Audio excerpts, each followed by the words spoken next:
Hey, what's up, guys? It's me, Gus from Vision Studios, and I am here with. Abby Rodriguez. I am actually the middle daughter of Beatrice and Richard Rodriguez, the founders of Casa Rodriguez. How long has Casa Rodriguez been, here and serving the community? Since 1978. So a few more years, it'll be 50 years serving the community, God willing. This wasn't the original location? This was not the original location. So the original was on South College. That's when they first started selling tamales, homemade, with my grandmother and my tia. So they were very authentic, and that's kind of how they started. And then they started selling enchilada plates and with some homemade recipes from my grandmother. And so there was a demand to, get a place to where people can come in and dine in, and that's when we moved on Bryan Avenue, but in a different location than where we're at now. And so the need to expand kept growing, so then we moved to this building. Right. And so, since Casa Rodriguez has been here in Bryan College Station for so long, literally, I would say it's historic at this point. It's already part of the culture here. What are maybe some of the things that you probably heard, your parents or your abuela talk about starting, how difficult it was to even pursue Casa Rodriguez in the beginning? Oh, definitely. There's several stories. Of course, being minority at that time, it was really hard, and we didn't know what to expect, or they didn't know what to expect, and but they didn't give up, and they kept pushing, and here we are, still thriving and surviving, with the community support, because like I said, without it, it would be, it would be heartache if we had to, close it down. So.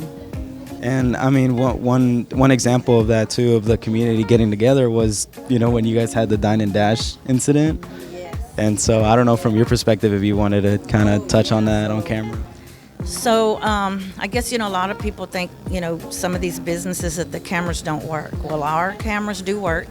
And so, yes, it was one afternoon, and we had a Dine and Dash. And, of course, with the support of the community, I pulled up the footage, and I posted that on social media, and it was shared throughout the community like over 500 times. And within 30 minutes, the young lady called back, and she said, "I'm the one you're looking for, and I want to come pay.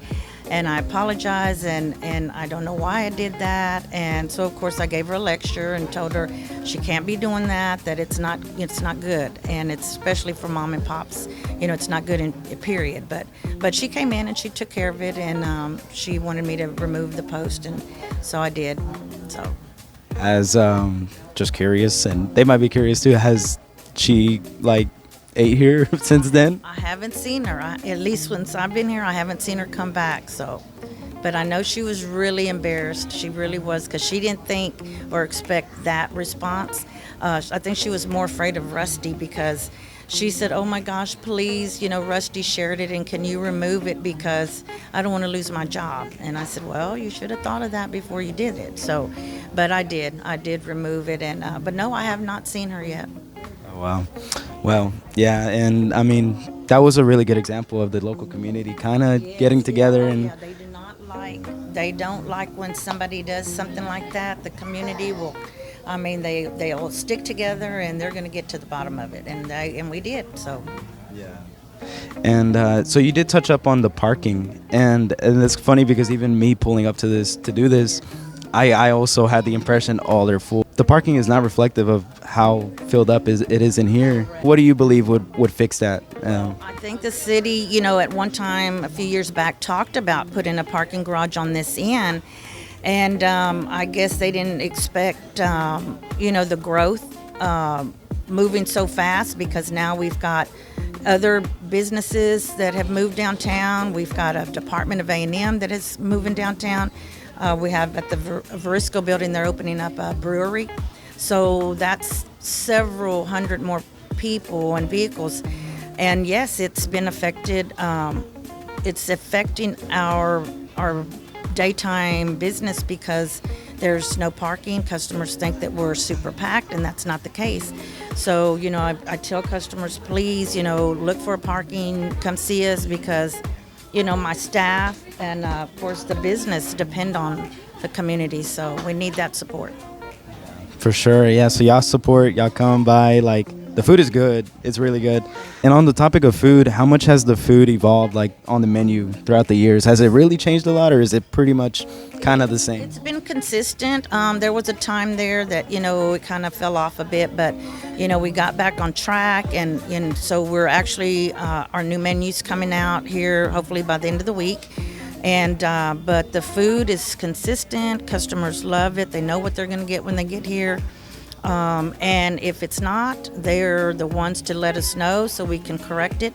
But it's recipes that my grandmother and my mom and my dad all put together, so they're very authentic Tex-Mex recipes, and it's just a lot of love put into that as well. So, And I mean, this is perfect. gives you that home feeling. We're family friendly. I mean, you can celebrate your birthdays, anniversaries, birthday parties for children. I know the kids, they love coming here. We let them, they run around. I mean, this is like, my mom used to tell customers, oh, well, this is like me cooking for you guys. This is, mi casa es tu casa, is what she used to say. And she loved the customers, and the customers loved her, and they miss her still to this day as we do. But yeah, it's just, it gives you a really home feeling. You're not being pushed out like other businesses, in college, at the college area. Here, come in, sit down, relax, visit, and just like you're at home. Is this kind of like pretty much it, or do you guys have any more plans that you guys are cooking up behind the scenes of expanding? We did have a second location several years back, and then that's when my mom had gotten ill, and it was just real hard trying to operate two businesses plus the care of taking care of my mom and dad. So we closed that one down, and we just focused on this one.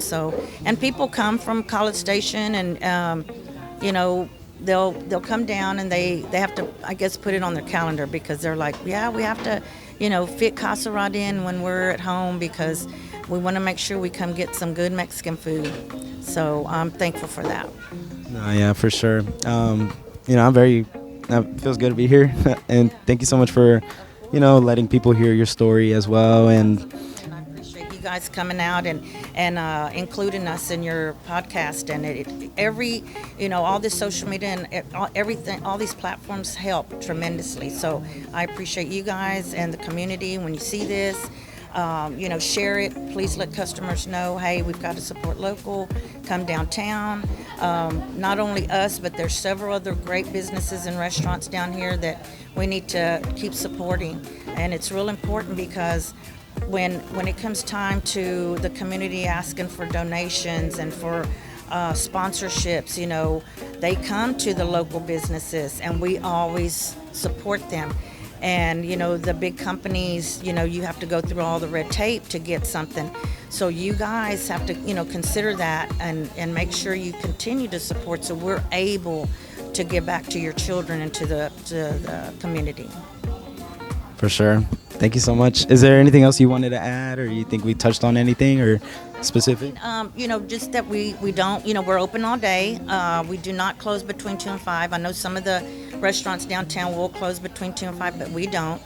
We do have a full bar, and we do serve breakfast all day, so you can get you a pancake, some eggs, huevos rancheros, whatever, any time of the day. So we welcome the community and everybody to come out and please support local.